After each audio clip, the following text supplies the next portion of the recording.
eliminamos el dióxido de carbono, generamos agua y en nuestras células estos productos, prácticamente la agua que se generan, entonces son eliminados, ¿no es cierto? Y es las plantas que utilizan este dióxido de carbono, el agua que nosotros eliminamos y la energía que genera el sol. En realidad sirve para que a través de ese proceso fotosintético estas plantas generen la fotosíntesis produciendo la molécula de glucosa, ese carbohidrato que va a polimerizarse y almacenarse en forma de almidones. Entonces, ¿qué está haciendo este proceso en las plantas? Concentrando esa energía de la energía solar y en este caso las moléculas orgánicas vienen del dióxido de carbono, ¿no? Y se sintetiza esa biomolécula de 6 carbonos con 12 hidrógenos y 6 oxígenos, que es la glucosa, y está almacenada en forma de almidones en los alimentos. Entonces, igual que ese conejito se está comiendo esa zanahoria, nosotros nos alimentamos, ¿no? A través de las plantas que consumimos. Y esa energía que contienen estas plantas en nuestras células se va a metabolizar, se va a transformar, va a sufrir una serie de reacciones. Entonces, esas reacciones bioquímicas que se generan en esos procesos de transformación de metabolitos que nosotros ingerimos a través de los alimentos, hacen una serie de procesos de transferencia de energía. En algunos casos va a haber ganancia, necesita energía para que esa reacción se lleve a cabo, en otros más bien va a haber pérdida de energía. Y esa energía vital importante para qué? Para el funcionamiento de nuestras células. Desde que una célula se divida en otra, necesita energía. Todos esos procesos biosintéticos que hacen esas células de producir esas biomoléculas que el organismo necesita requieren de energía. Entonces, estamos viendo en lo que acabo de explicar que hay una serie de cambios de energía. Un momento. ¿Sí, Sergio? ¿Hola? Sí, sí, Sergio, sí, doctor. No, puedes usar mi aula, ya no tengo clases toda la tarde, está libre, ¿ya? Ya, ok, un abrazo. No, estoy dando clases, chao, chao. Bueno, entonces todo lo que he indicado está generando cambios energéticos, ¿no es cierto? Transformación de un tipo de energía a otra. Y eso se lleva en las reacciones químicas, es decir, ¿por qué se dice bioquímicas? Porque esas reacciones químicas se llevan a cabo en los seres vivos, ¿no? Entonces va a haber una serie de transformaciones y transferencia de energía en esos procesos y esos procesos también tienen que estar bien regulados porque si no existiría el caos, ¿no? Y esta ciencia, la termodinámica, es la que se encarga de hacer ese estudio de esos cambios energéticos que se llevan dentro de las células. Esa energía que hay la necesidad de producir, que en realidad la tomamos como la moneda energética, el ATP, esa es la molécula que se genera en estos procesos, va a ser utilizada en el organismo para realizar diferentes procesos. Por ejemplo, que mi corazoncito bombee esa sangre para hacer circular y podamos transportar a través de el oxígeno vital para que esos procesos se lleven a cabo en la producción de esta molécula de ATP en la cadena respiratoria por ese proceso que se conoce como fosforilación oxidativa, necesita oxígeno y para transportar esa sangre, pues el cuerpo necesita que una bomba bombee, como el agua en una cañería, ¿verdad? Entonces, en este caso es el corazón que bombea esa sangre para que el oxígeno sea transportado para ese proceso que ya hemos explicado muy importante, oxidativo, que va a nacer estas biomoléculas al degradarse o catabolizarse. Y al hacer eso, que están generando energía, ¿no? Esa energía química que tienen los seres vivos va a transformarse en otros tipos de energía. La energía útil es el ATP, esa energía que va a usar nuestras células. El exceso de energía que contienen los alimentos se libera como calor. Sabemos muy bien que a nivel del sistema nervioso esa energía se transforma en una energía que está generando sus procesos neurotransmisores que se llevan a cabo, es decir, por esas biomoléculas que están implicadas en la neurotransmisión que comanda prácticamente todo nuestro cuerpo a nivel de lo que son esos procesos.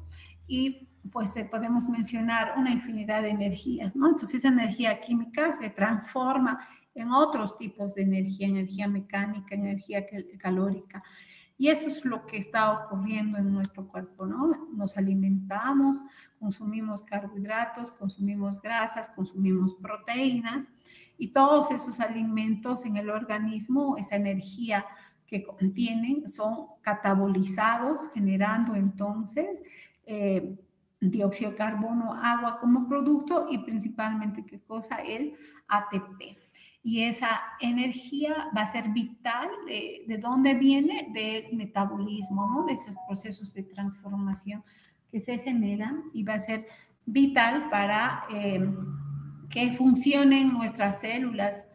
Tenemos acá en la membrana las bombas. ¿Qué usan esas bombas? La bomba de hidrogeniones a nivel del estómago genera ácido clorhídrico, ahí participa también la bomba de cloro. Necesitamos la bomba de sodio, potasio, ATPasa para muchos procesos, para que en este caso funcione el corazón, a nivel del sistema nervioso, esa bombita genera esa despolarización en esos procesos de neurotransmisión y todo eso requiere de esos cambios de energía en el cuerpo. Entonces, es muy importante el uso de esta energía para que esos procesos biológicos se lleven a cabo.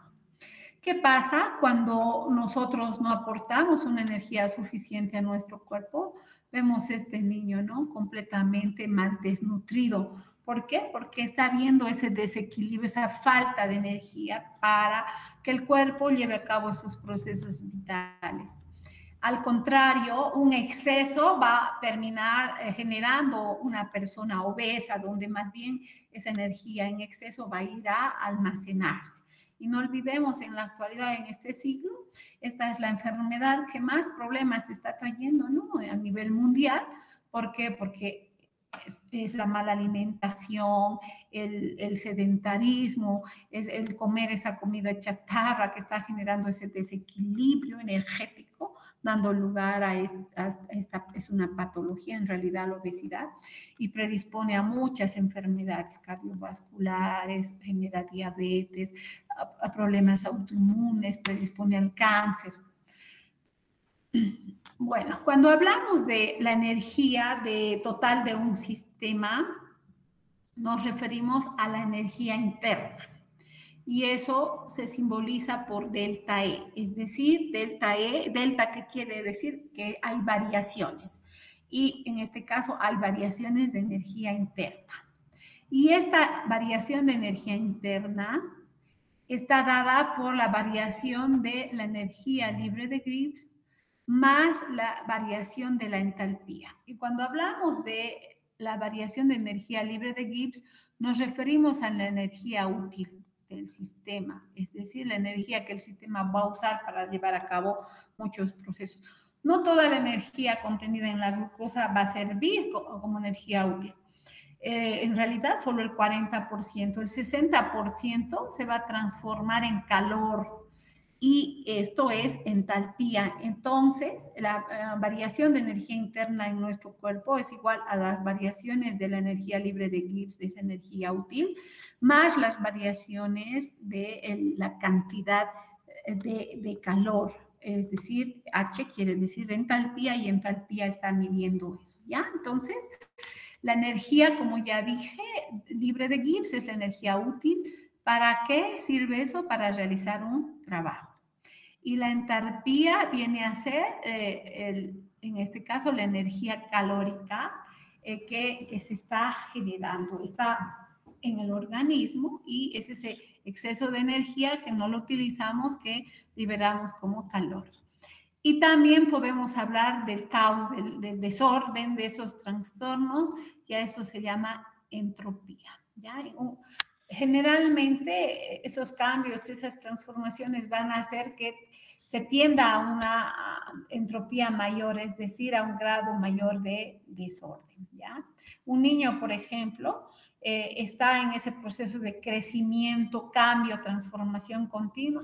Su entropía de un niño va a ser mucho más alterada. En cambio, en una persona adulta, estoy hablando desde más o menos desde los 20 hasta los 50, tiene una entropía más estable, ya no es tan desordenada. Y hablando de personas con edad más avanzada, en este caso ya hay desequilibrios y eso está generando un mayor caos, un mayor desorden, que quiere decir una mayor entropía. Esos cambios, esas transformaciones energéticas que se llevan a cabo en el organismo responden a las leyes de la termodinámica, ¿ya? Entonces vamos a describir en qué consiste cada una de estas. La primera es la ley de la conservación de la energía. Esta que nos dice que la energía no se crea ni se destruye, simplemente se transforma. ¿Esto qué quiere decir?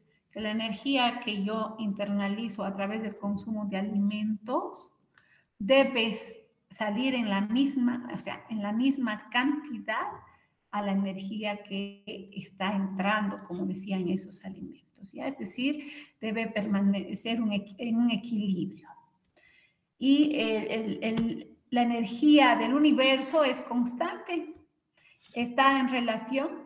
¿Qué pasa cuando yo digo un sistema? Puede ser mi cuerpo o el sistema solar, como verán, ¿no es cierto? Entonces, cada uno de los planetas es un sistema y cada planeta está liberando energía al entorno, al universo, y esa energía va a volver a ser utilizada. Entonces, ahí estamos viendo que la energía, por ejemplo, hace rato cuando hablé de que el sol nos genera energía, más el dióxido de carbono que nosotros eliminamos y el agua, están viendo, estamos eliminando agua, estamos eliminando dióxido de carbono en forma de esa energía concentrada también, y más la energía solar se concentra y esa energía ingresa y nosotros volvemos a eliminar en forma de calor el exceso y también en forma de energía química como es el dióxido de carbono y el agua de nuestro organismo, ¿ya?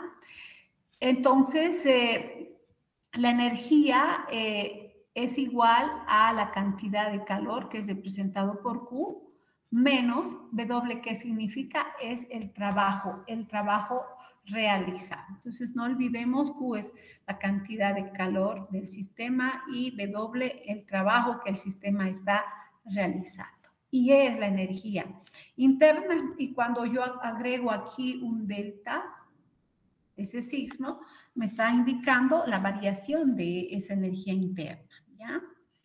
Y la segunda ley de la termodinámica en realidad nos habla de la entropía, es decir, de ese grado de desorden del sistema.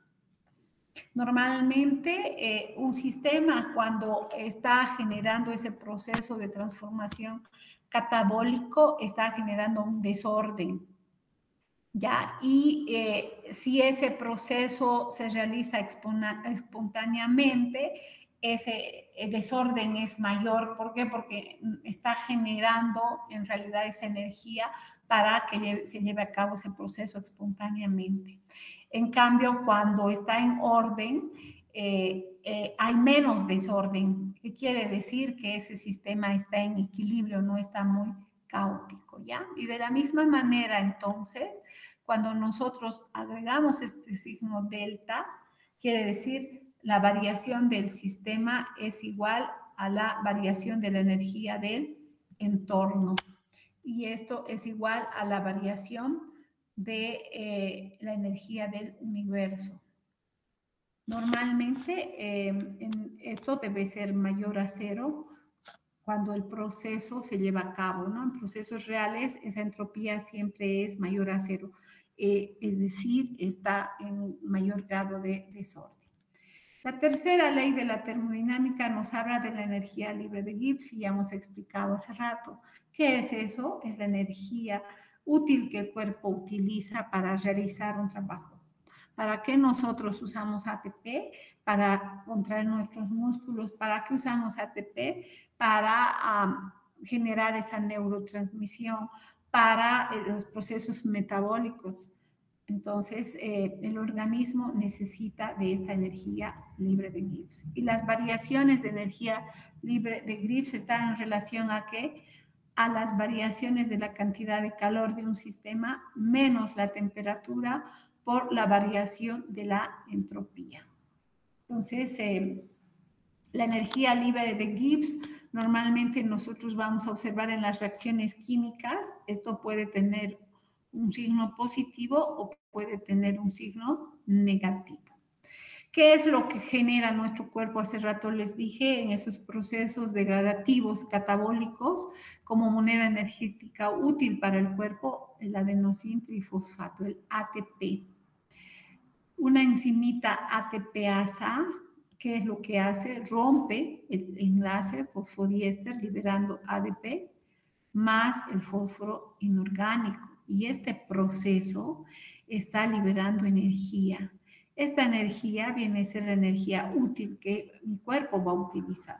En cambio, el exceso se está liberando como calor, ¿ya? Entonces, en esas circunstancias, si delta G es 0, ¿qué quiere decir? Que esa reacción está en equilibrio, no gana ni pierde energía. Al contrario, ¿qué pasa? Si delta G tiene un signo negativo, eso me está diciendo que en una reacción se produce energía. Generalmente este tipo de procesos se dan en el catabolismo, en las reacciones catabólicas. Y a estas reacciones que producen esa energía se conocen como reacciones exergónicas, ¿ya? Cuando delta G es positivo, ¿qué me está diciendo? Que ese sistema o esa reacción química está consumiendo energía. ¿Y esto en qué tipo de procesos metabólicos se consume? En el anabolismo. Cuando hablo de anabolismo es de biosíntesis. Necesito sintetizar insulina, que necesito sintetizar ahí esa proteína, para eso que necesito aminoácidos, y ese proceso de formar esos enlaces peptídicos en la síntesis de una proteína requiere de energía y es una reacción endergónica. ¿Por qué? Porque está consumiendo energía. ¿Está claro, chicos, lo que es exergónico y endergónico? ¿Aló? Sí, doctora. Bueno, entonces, como ya les había manifestado, supongamos que nosotros somos este conejito, vamos a necesitar captar energía y de diversas fuentes, ¿no? ¿Qué tipos de alimentos consumimos? Carbohidratos son los que más generan la principal fuente de energía en nuestro cuerpo. Consumimos grasas que tienen mucho más contenido inclusive, pero en primera instancia el cuerpo lo que usa es los carbohidratos, y también consumimos proteínas, y todas estas biomoléculas son fuente importante de energía. ¿Para qué consumimos esos alimentos que nos están aportando esa energía? Para que nuestro cuerpo realice una serie de trabajos, es decir, una serie de reacciones, una serie de transformaciones. Y, por ejemplo, al catabolizar la glucosa, lo que estoy haciendo es degradarla, y el producto de eso en el metabolismo es CO2 más agua, ¿no es cierto? Entonces, ¿qué estoy haciendo? Transformando esta energía química que contiene la glucosa en otro tipo de energía que se llama adenosín trifosfato. Esa es nuestra moneda energética, que es la que va a usar las diferentes células para las diferentes reacciones que se llevan a cabo en nuestro organismo. Entonces, esa energía que viene de los nutrientes y la energía solar que se almacena a través de ese proceso fotosintético que hacen las plantas, nosotros vamos a transformar esa energía química en nuestras células en otro tipo de energía, y esta va a servir ¿para qué? Para hacer diferentes tipos de procesos, que en este caso vamos a llamar trabajos.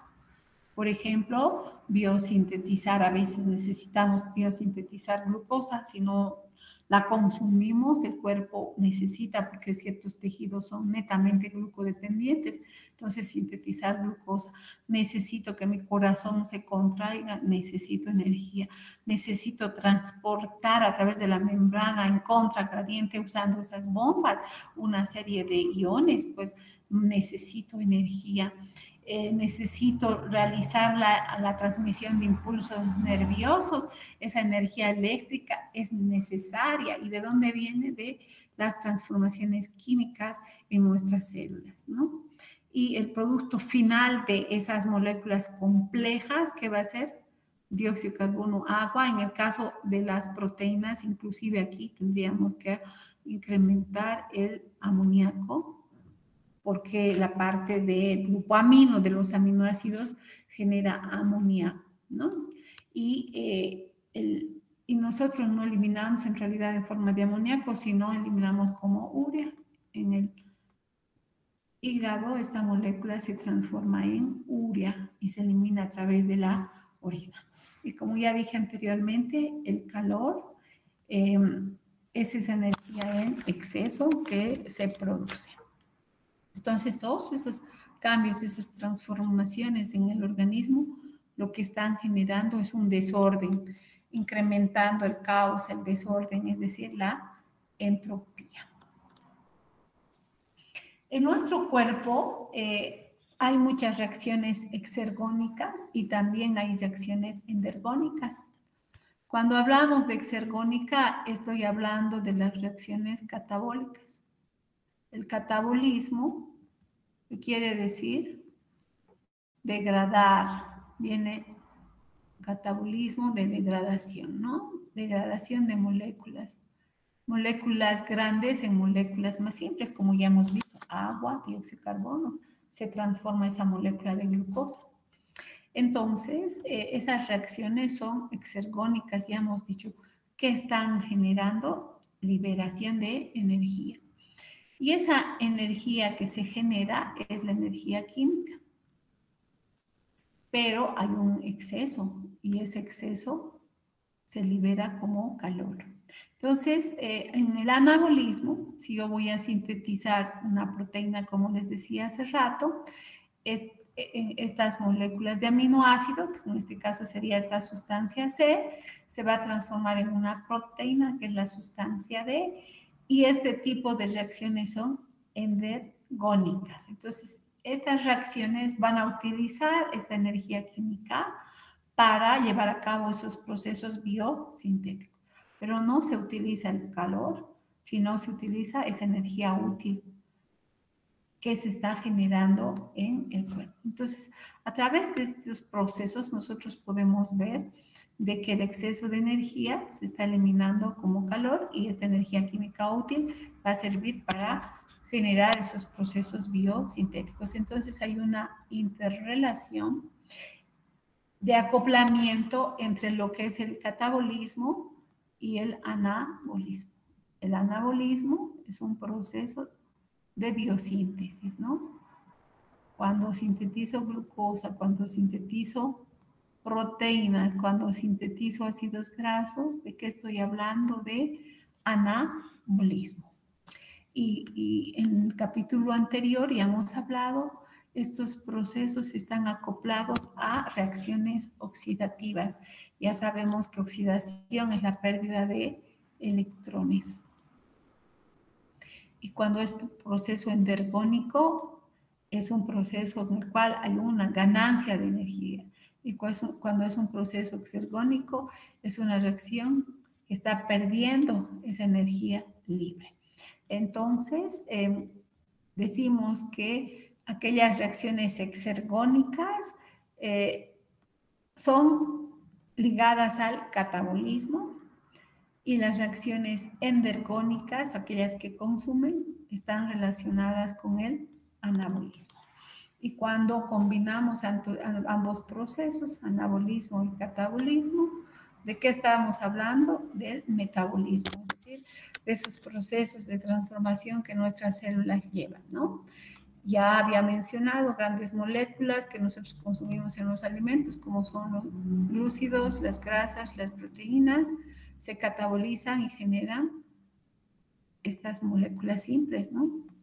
Y más que cosa, el ATP y las coenzimas reducidas, NAD, NADPH, inclusive aquí se genera FAT. Y estas moléculas son reutilizadas, más el ATP, más estas coenzimas que generan energía. El anabolismo en el cuerpo, ¿qué va a hacer? Va a transformar estas moléculas pequeñas en moléculas mucho más grandes. Por ejemplo, para sintetizar una proteína, ¿qué requiero? Aminoácidos. ¿Y de dónde vienen esos aminoácidos? De la dieta. Y también podemos sintetizar los no esenciales, ¿no? Entonces, el cuerpo sintetiza los no esenciales, pero los esenciales tienen que venir de la dieta. ¿Y qué es lo que pasa en mi cuerpo cuando yo tengo niveles elevados de glucosa, por ejemplo? Las células beta que liberan, en este caso, insulina, ¿no es cierto? Y para sintetizar esa proteína insulina que vaya a hacer ese proceso de regulación de esa hiperglucemia, es decir, la glucosa elevada, ¿qué es lo que mi cuerpo necesita sintetizar? Es insulina. Y para eso que necesita aminoácidos.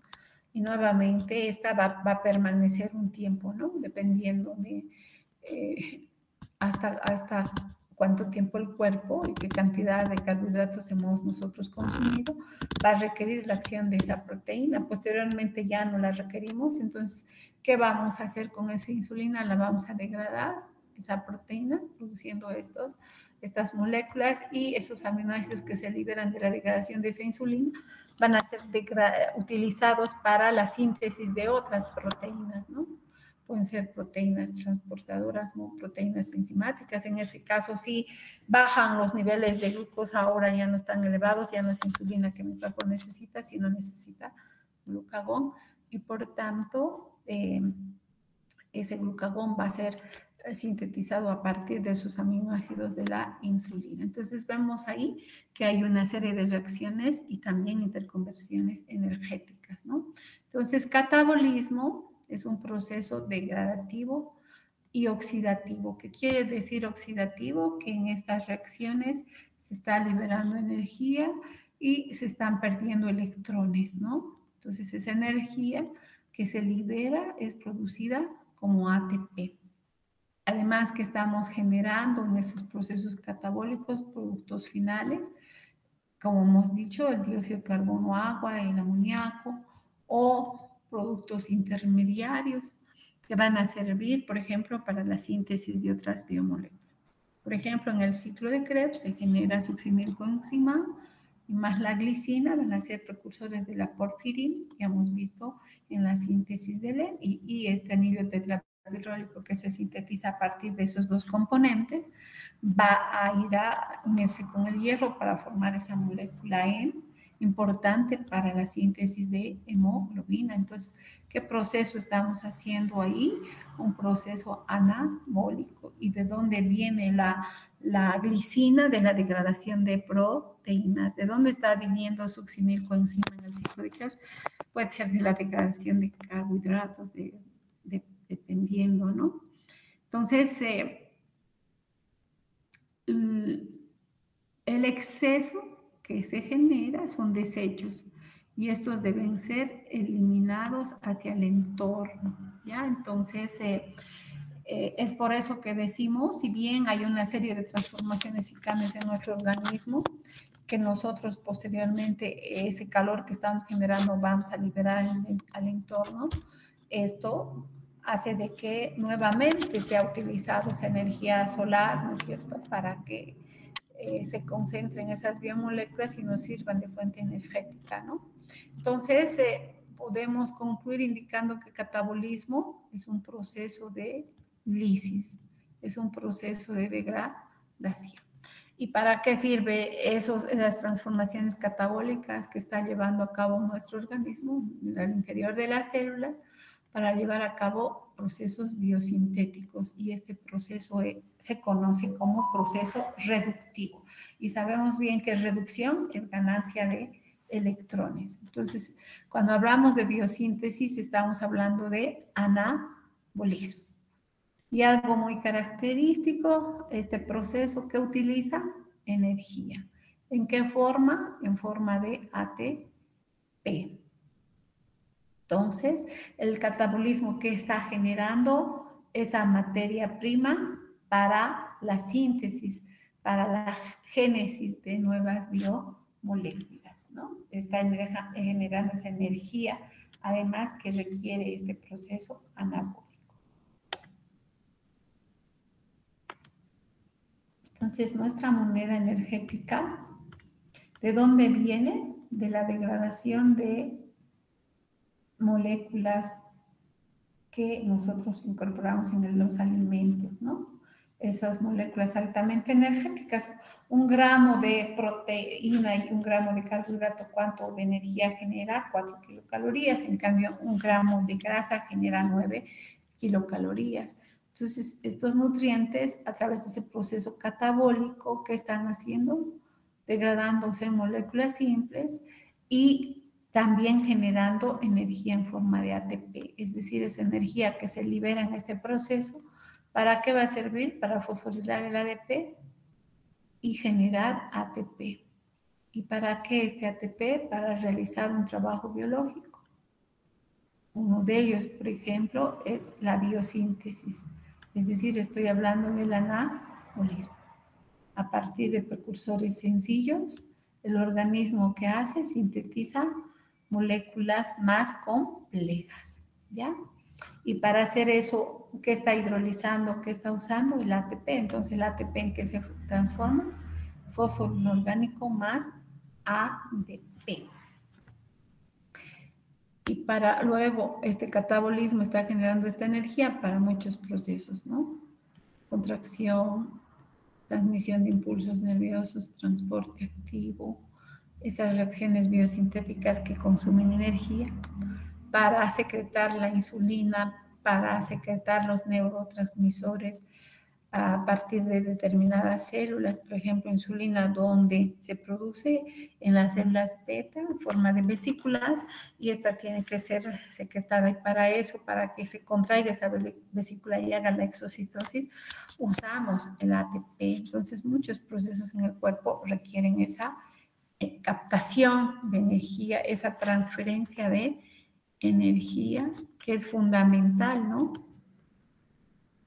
¿Y cuál es esa molécula que hace ese proceso? El ATP, adenosín trifosfato. ¿Por qué se llama adenosín trifosfato? Porque este está constituido por una base nitrogenada, que en este caso es la adenina, y un azúcar, que es la ribosa. Y la base con el azúcar, al unirse a través de un enlace N-glucosídico, va a generar un nucleósido. Y este nucleósido esterificado a un fosfato se transforma en AMP, a 2 fosfatos en ADP y 3 fosfatos, como tenemos aquí en el ejemplo, en ATP. Algo muy importante, muchas enzimas que en esas reacciones celulares hacen este proceso de generar ATP, necesitan el magnesio como cofactor. Sin la presencia de este no se lleva a cabo. Es por eso que en la actualidad y sobre todo en personas adultas es importante consumir este elemento para generar esa energía importante en el organismo, es decir, impulsar esas reacciones que se están llevando a cabo en el organismo. ¿Y para qué sirve el ATP? Para generar la energía necesaria en las reacciones endergónicas. Y ya hemos explicado hace rato, todo lo que es anabolismo es de tipo endergónico. Entonces, muchas células o reacciones en el organismo son controladas a través de procesos de fosforilación o procesos de desfosforilación. Entonces, el ATP, por ejemplo, En este caso, tenemos este sustrato, va a servir para fosforilar y el producto de esta reacción va a ser ADP. Principalmente este tipo de reacciones hacen las sinasas. Cuando decimos sinasas, son aquellas enzimas que en sus procesos de transformación utilizan esta molécula. En otros casos, estas proteínas fosforiladas pueden servir para que, como fuente de energía, para fosforilar al ADP y producir, ¿qué cosa? El ATP. Entonces, vemos ahí el músculo, por ejemplo, esas cabecitas de miosina para que se contraiga el músculo. ¿Qué tiene que hacer? Fosforilarse. ¿Y quién fosforila? Participa en esos procesos de fosforilación, el ATP, y por una enzima que es la miosina sinasa, que está haciendo prácticamente ese proceso, la miosina sinasa fosforilada, está haciendo de que entonces esas cabecitas de miosina se fosforilen para que luego se lleve a cabo ese proceso de contracción. Entonces, en el cuerpo tenemos esos nucleótidos altamente energéticos. Ya hemos explicado cómo está constituido el ATP. Es el más energético. Si se desfosforila, pierde este fosfato. ¿En qué se transforma? En ADP. Y si pierde otro fosfato más, en adenosín monofosfato. Entonces, podemos tener varios tipos de nucleótidos. Si está el uracilo como base, el uridín trifosfato. Si está como base nitrogenada la guanina, el guanosin trifosfato, y si está como base nitrogenada la timina, timidin trifosfato. ¿Sí? Entonces, estas biomoléculas van a ser las que generen esa energía dentro del organismo para que las células utilicen en los diferentes procesos que ellas necesiten de energía, ¿no? La principal manera de producir energía a nivel del cuerpo es por fosforilación a nivel de sustrato. ¿Qué quiere decir esto? Que hace rato ya les expliqué en el ejemplo, ¿no? Esta molécula, por ejemplo, altamente energética, con alta energía, va a ser la responsable entonces de llevar a cabo este proceso de fosforilación. Y a eso se llama fosforilación a nivel de sustrato. ¿Y qué está produciendo eso? ATP. Entonces, ese fósforo está siendo transferido al ATP, al ADP para producir ATP. Y eso a través de un sustrato. De esta manera, el cuerpo genera energía en un 20%, ¿ya? Y por el proceso que principalmente nosotros producimos y es parte de la respiración celular, es la fosforilación oxidativa. Es decir, en las mitocondrias se lleva a cabo la activación de esa enzima ATP sintasa y esta fosforila el ADP produciendo ATP y es un proceso sin gasto energético.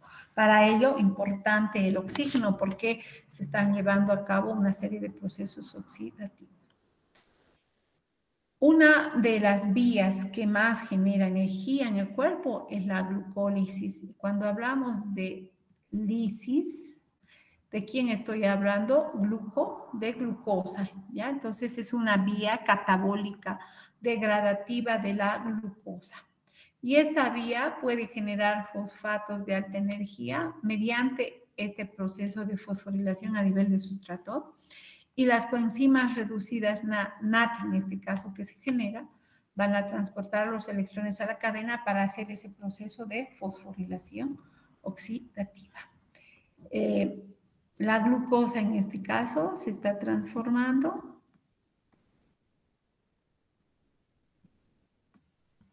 en 2 moléculas de piruvato en ese proceso, en la vía glucolítica. ¿Y qué es lo que va a hacer luego esta molécula? Va a entrar a la mitocondria y ahí se va a transformar en acetilcoenzima A. Y este proceso es descarboxilación oxidativa. ¿Por qué? ¿Por qué descarboxilación oxidativa? Porque está generando dióxido de carbono y está generando NADH. Y ese NADH va a transportar, ¿qué cosa? Los electrones. ¿Dónde? A la cadena para hacer este proceso de fosforilación oxidativa. Y esta molécula va a entrar posteriormente a este ciclo, que es el ciclo de Krebs. Y allí nuevamente una serie de procesos oxidativos, generación de 3 moléculas de NAD, una molécula de FA, y estas coenzimas que están captando esos electrones de esas reacciones oxidativas, donde transportan a la cadena para hacer qué cosa, ese proceso de fosforilación oxidativa y producir qué, ATP. Entonces, en el cuerpo, esos sustratos que hacen fosforilación a nivel de sustrato son los fosfógenos. Los compuestos fosfogénicos son aquellos que almacenan energía. Por ejemplo, uno de los compuestos altamente fosfogénicos es la fosfocreatina. ¿Dónde está esa proteína muscular? La creatina a nivel de los músculos. ¿Cuál sería su función? Almacenar los fosfatos. ¿Por qué un deportista consume creatina? Porque esta proteína tiene esa capacidad de almacenar el fósforo y liberar para generar esa energía. ¿Para qué? Para la contracción muscular. Y por eso aquellos que toman creatina pues son muy activos, no tienen ese cansancio, ¿no? Se hace para el doping justamente la determinación de esta proteína para ver si están o no consumiendo, porque cualquiera va a estar bien energetizado, tener un buen rendimiento si usa este mecanismo, ¿no?, de generación de energía. Entonces, en el cuerpo hay muchas moléculas fosfogénicas, ¿no? Si yo considero una molécula de ATP, en realidad está generando 7.3 kilocalorías. ¿Por qué el signo es negativo? Ya hemos explicado hace rato. Es una reacción que está liberando energía. Si fuera positivo, tendríamos que considerar que está consumiendo. En este caso, como es negativo, este delta, dice, en realidad se mide en kilocalorías por mol o kilojoules por mol. ¿Cuántas kilocalorías produce la degradación de una molécula de ATP? 7,3. Todo aquello que está sobre esto, más de 7,3, se considera fosfatos de alta energía. En realidad,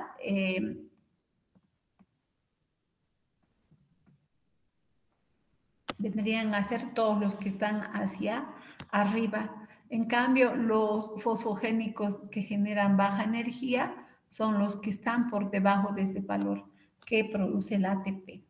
Es decir, que moléculas fosfogénicas consideramos y son menos energéticas que el ATP, la fructosa 6-fosfato, la glucosa 6-fosfato, el glicerol 3-fosfato.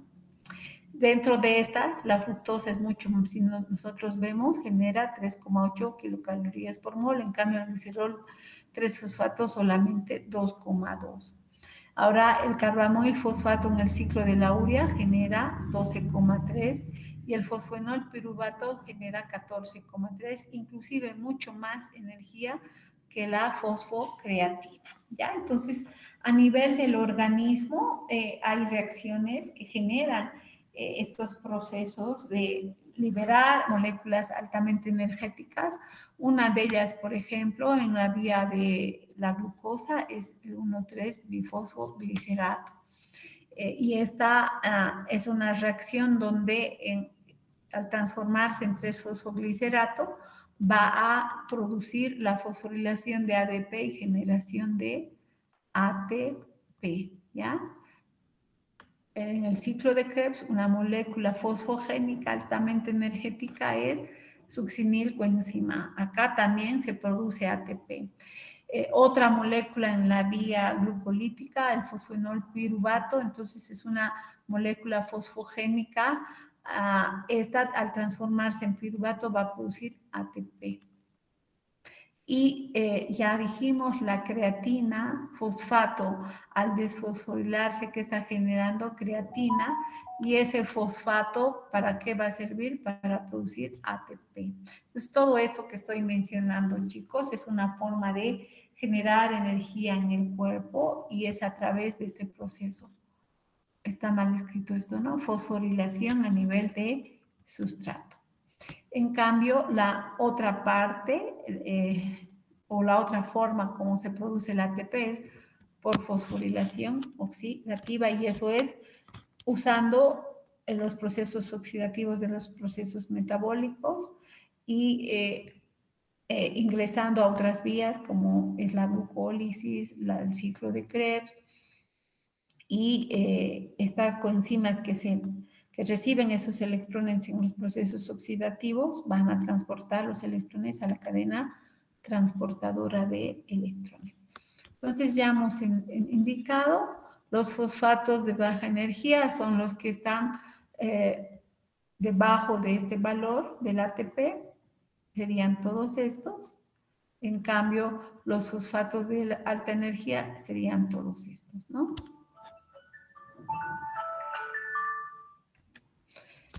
Y cuando hablo de potencial de transferencia de grupo, en realidad estoy hablando de la transferencia de estos grupos fosfatos. ¿Por qué el ATP genera esa cantidad de energía, 7,3 kilocalorías por mol? Porque es a este nivel, a nivel de estos enlaces, que esta molécula concentra esa energía, ¿ya? Entonces, el más energético dentro de estos nucleótidos de adenina, tenemos al ATP, luego está el ADP. ¿Cuál es la diferencia entre ADP y ATP? Que este tiene 3 fosfatos, en cambio esta molécula solamente tiene 2 fosfatos. Y cuando hablo de AMP, estoy hablando de un nucleócido que contiene un solo fosfato. Y por tanto, ese nucleócido más el fósforo está generando un nucleótido que en este caso recibe el nombre de AMP, adenosín monofosfato. Este sería de baja energía y el ATP sería un fosfato de alta energía. Entonces, la glucólisis y el ciclo de Krebs, como podemos ver, en algunas reacciones están generando ATP, en otras NAD, y esta coenzima es la que transporta a la cadena transportadora de electrones, esos electrones. El ciclo de Krebs también está generando estas coenzimas NAD y FAD, y donde transportan esos electrones generados a la cadena transportadora. La transformación de piruvato en acetilcoenzima también genera NAD, y es a donde transporta la cadena. Y todo este proceso está produciendo ATP. En realidad, una molécula de glucosa es generadora de 32 moléculas de ATP.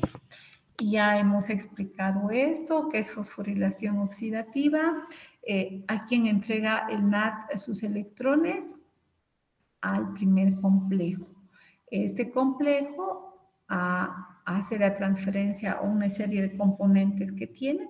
El plavín mononucleótido a los centros de hierro y azufre, y ya sabemos una serie de procesos oxidorreductivos, a la coenzima Q, al tercer complejo. Se hace la transferencia a través de una serie de componentes que tienen estos, citocromo B1, citocromo B2, el citocromo C1, centros de hierro y azufre, y esto va a transferir al complejo 4, igual con una serie de componentes que este tiene, y el aceptor final, como vemos acá, de esos electrones es el oxígeno, y el producto que va a ser una molécula de agua, que se están transportando al espacio intermembranoso hidrogeniones, y estos hidrogeniones van a servir para activar a esta enzima, la ATP sintasa. ¿Qué hace esta enzimita? Fosforila el ADP más el fósforo inorgánico para producir ATP. Entonces, a este proceso conocemos como fosforilación oxidativa. y pues esa energía generada a través de esos procesos, de esas reacciones bioquímicas en el cuerpo, van a servir para, ¿y dónde se genera esa moneda energética? En el catabolismo. ¿Para qué va a servir esa moneda energética? Para realizar diferentes trabajos, ¿no? Trabajo de transporte, el trabajo de biosíntesis, el trabajo mecánico de contracción muscular. Entonces, una serie de reacciones que están consumiendo ese ATP, esa energía que se ha generado para realizar una serie de trabajos en el organismo. Bueno, chicos, quedamos acá. Todavía falta hablar del alcohol como ejemplo de una molécula altamente energética y vamos a ver qué procesos, qué cambios puede generar esta biomolécula, cómo se metaboliza y qué daños genera. ¿Ya? Quedamos ahí. No sé si tienen alguna pregunta. ¿Aló? ¿Me escuchan? Sí, Hola. doctorita. Ninguna, doctora. Ya, ninguna. Que les vaya bien, que tengan un feliz fin de